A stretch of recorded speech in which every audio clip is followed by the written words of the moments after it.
Other than that, it's pretty similar to uh, traditional multiple choice exam. So about half the questions, you get to pick your own topic. Otherwise, in fact, in each of those questions, the base is still those three topics. But in the first type, topic is chosen randomly for you. In the second type, you get to choose the topic. And it doesn't do anything to point values. The third kind, I called it dial an exam. Okay.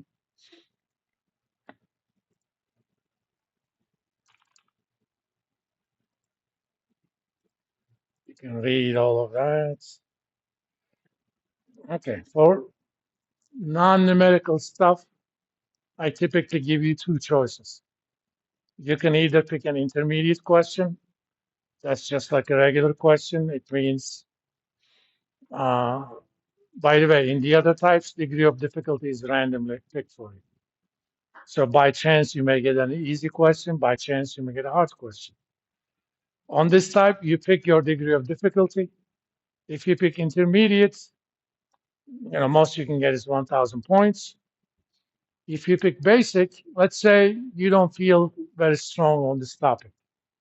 You know, about half the questions are required topics or core topics.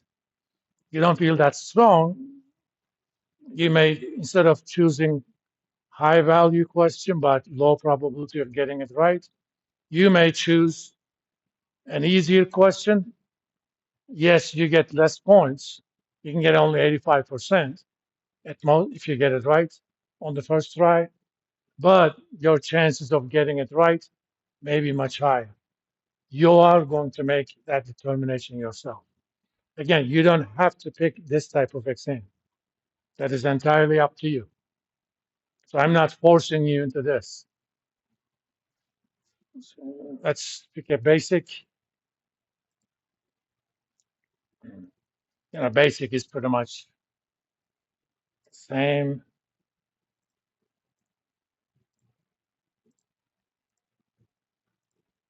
Just randomly picking them. Alternatively, I could pick an intermediate one. Now, when you pick something that is not basic, the first screen is actually a screen where you tell me what you want to do. You want to commit to this question, or you see the question and you decide, man, I bid too much. I want something easier. Of course, that's going to cost you. If you had picked the easy question from get-go, your max is 85, but by downgrading, your max is going to go to 80. So you're paying a price for seeing the question first before you decide. This first screen is just committing. Whatever you pick, it's going to tell you you're wrong. Or let me pick this first. It says correct, but I had to designate something as correct because it determines where to go next based on whether it's correct or not. Then you get your easy question.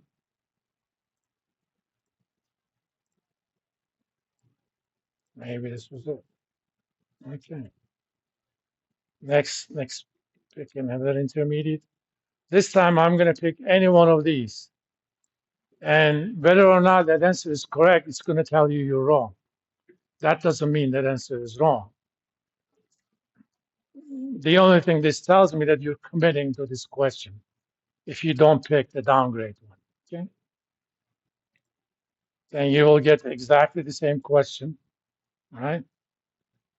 Then suppose I had picked that one first.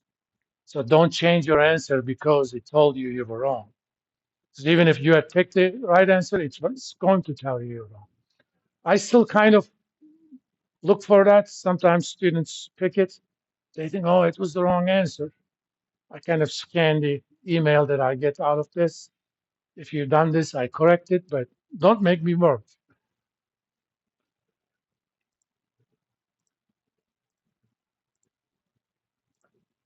So on and so forth. On numerical questions, you will also have a degree of difficulty called challenge. You're going to have basic, intermediate, and challenge. On the numerical one, if you pick a basic, uh, you may even downgrade that to a gimme. Well, gimme is going to get you only 70% max. You can downgrade an intermediate into basic, and you can also downgrade a challenge to intermediate.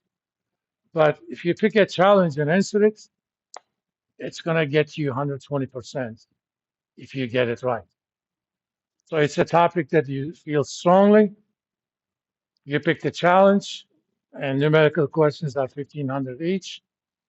If you get it right on the first attempt, you get 1,800 points. So it's entirely up to you. And when the questions, some of the questions are optional topic. In this exam type, not only you get to pick the topic, but you also get to pick the exam type, degree of difficulty. Let's say I pick this one, okay? And you still have the option to downgrade and so on, but you're committed to the topic. Same idea. And for the optional topics, I don't have any challenge questions. It kind of beats the idea. You are already picking the topic anyway. Plus, the test banks are relatively limited. Chopping them into different places is not that easy. I mean, had I not had surgery last spring and radiation during the summer, my plan was to port all of the system into Excel. Then I don't have to chop things into blocks of stuff. The way this software, it's called iSpring QuizMaker, you have to have things in blocks. So if I have it in one place, I cannot have it somewhere else, because you can only tag questions by a group name. That's it. Hopefully this Christmas break, I'll finish that software. In the spring, if you're taking my investments or portfolio class, you'll have your exams like that. Anyway, let's close those. Now, what we're going to do today, well, I can go ahead and start it.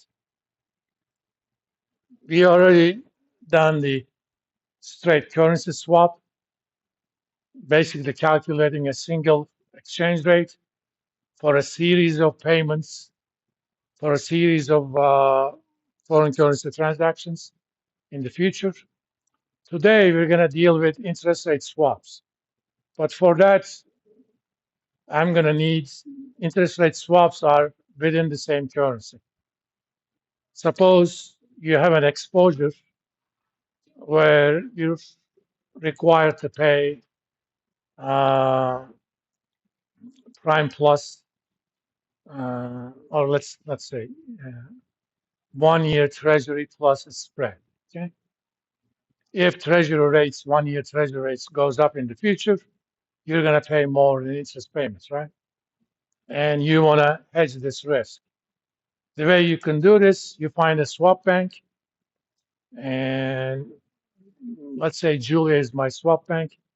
I go to Julia and say, okay, I borrowed $1 million, and I'm supposed to pay every year, determined 1 year in advance, 1 year treasury rate plus 2 percentage points. I mean, right now, 1 year treasury rate is 4.17.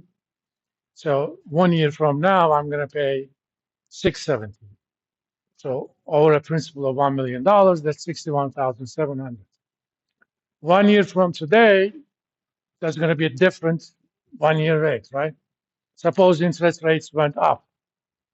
Instead of 4.17, I have 5. So my second payment is going to be 5 plus 2, 7. So 70,000. If it goes down to 3, then I'm going to pay only 50,000. But I have that risk. So I'm going to tell Julia, how about every year You're my swap bank. You pay me out of a principal of 1 million, or we call it notional sometimes. You pay me 1 year treasury rate, determined 1 year in advance, and I pay you a fixed rate that we agree right now. That's the swap rate. That way, if in 1 year treasury rate goes up by 2, yes, I'm going to pay 20,000 a year more on my loan, but Julia is going to make it up for me.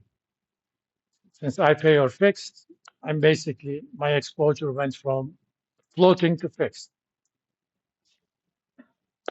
But for that, I need to calculate forward rates. But for those, I need kind of a yield curve. If you go to Treasury, I mean, I'll show you how to get there. Uh,